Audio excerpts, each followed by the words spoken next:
भाजप आमदार सुरेश धस यांनी बीडमधील कार्यक्रमांबाबत आणि इव्हेंट पॉलिटिक्सबाबत केलेल्या विधानाचा अभिनेत्री प्राजक्ता माळी यांनी निषेध केलाय। तसंच सुरेश धस यांनी याबाबत माफी मागण्याची मागणी देखील प्राजक्ता माळी यांनी केली आहे। मात्र प्राजक्ता माळी यांची माफी मागणार नसल्याचं आमदार सुरेश धस म्हणाले। बीड प्रकरणावरून लक्ष हटवण्यासाठी पत्रकार परिषद घेतल्याचा आरोपही धस यांनी केलाय।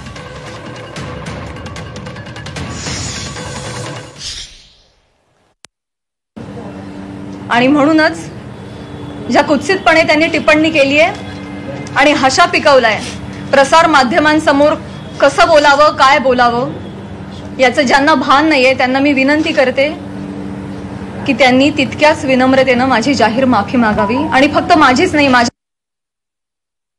आहे की मी सुरेश धस यांचा सुरुवातीलाच निषेध करते, कारण इव्हेंट मॅनेजमेंटच्या मुद्द्यावर बोलताना ते घसरले।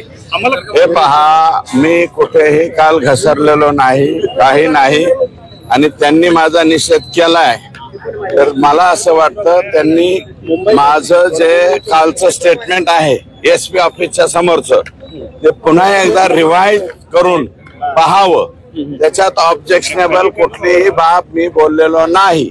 आणि हा संतोष देशमुख यांच्या हत्येपासून हे डायव्हर्ट करण्याचा प्रकार आहे। इथून पुढे तुम्ही तो प्रश्न विचारू नका। माझ्या ठाई प्राजक्ता माळी हा विषय संपलेला आहे।